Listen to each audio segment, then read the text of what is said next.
And tell me what your experience has been like, what making that decision has meant for you.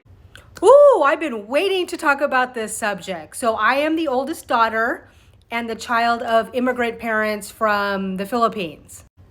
I have two younger brothers, and my father was also in the military, which when we were younger, he would go away on the ship for months on end. So when dad was gone, that meant that I had to step it up even more to help out my mom because she was a full-time working nurse with three young kids, and I'm the only girl, two sons. So everything fell on me to help mom out when dad was gone, right? And then when dad came back, it there was all kinds of things going on, and then he would leave again for months on end. So here I am, stuck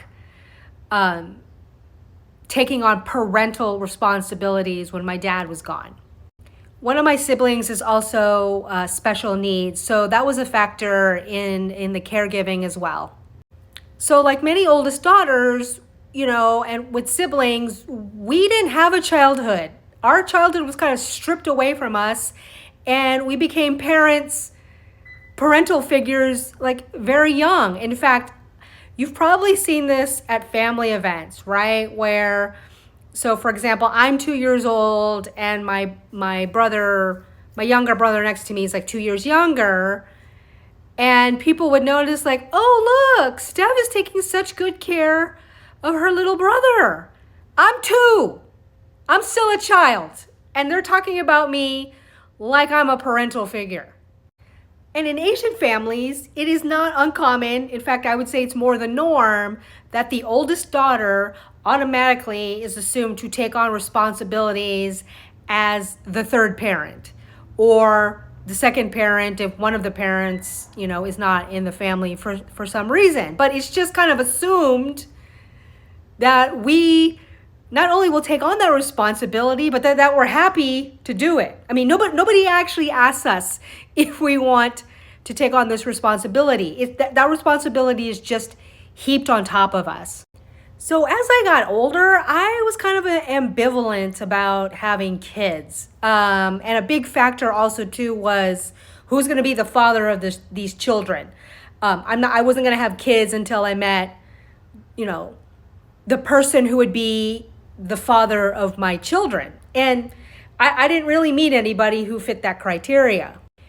And then also going through and deciding whether or not to have kids, I reframed the question. So instead of asking myself, do I want to have kids or not? Because again, like I was like ambivalent in my answer.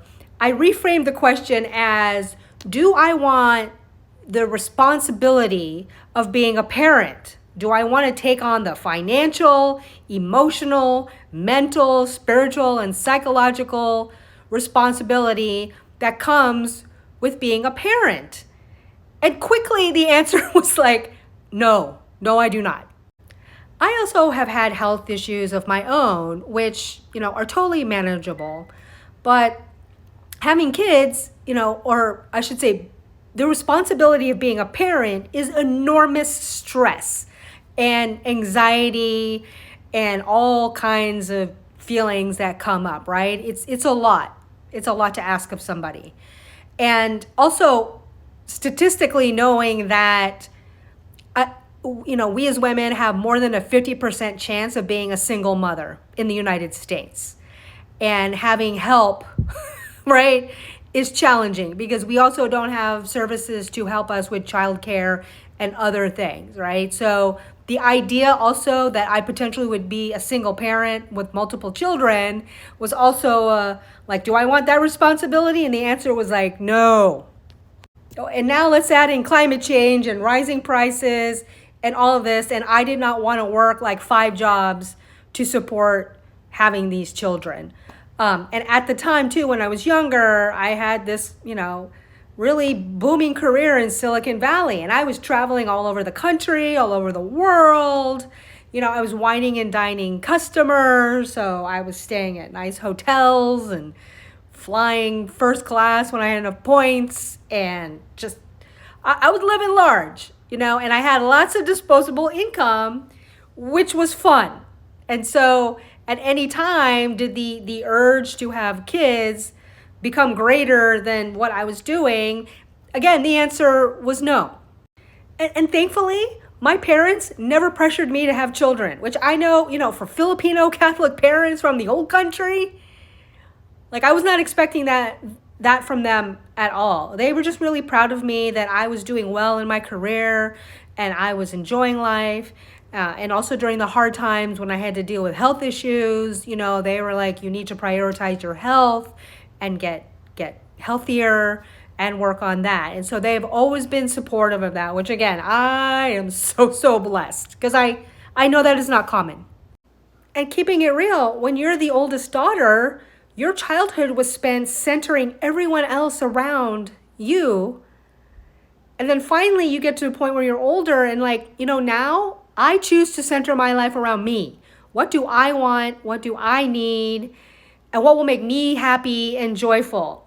And all of you are second in that. And let me tell you, I know saying that out loud can ruffle a lot of feathers and get people bent out of shape because it's like, you a woman? How dare you want to center yourself? Oh my God, the audacity, right? That I would want to center my needs and my joy and make that the priority. Oh my God.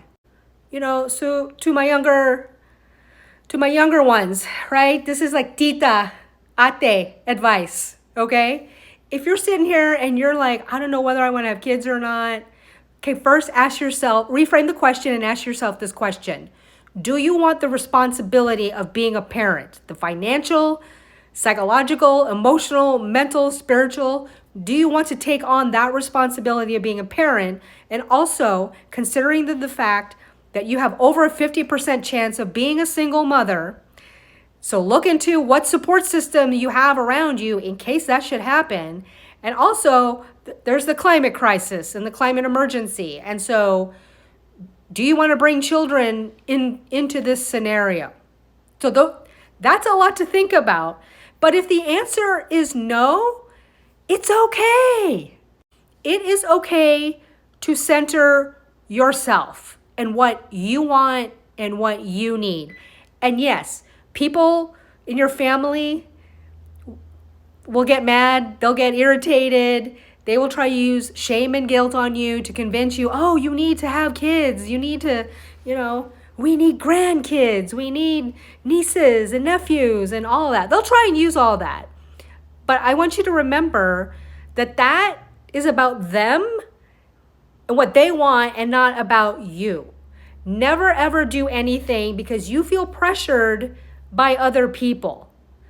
Never feel guilty or bad because you want to center yourself. And yes, people will be disappointed. But you know what? They'll also get over it. They will. And then you can go on and be you and do the things that you want because what you want matters. It does. And it'll be hard and challenging, but know that there is a whole community, lots of other women in particular, older like myself, I'm in my 50s, who will support you in your decision and even cheer you on. Like, go girl, you centered you, good for you. Bravo, okay? If you don't want to have kids, don't have them. Because you know what? Life is really good. If you want to have kids, great. More power to you. If you don't, then you don't. And it is okay. But again, whatever you decide, there are people to support and cheer you on. But again, don't ever feel pressure to have kids. And again, as a fellow oldest daughter who didn't have kids, I regret nothing. I regret zero.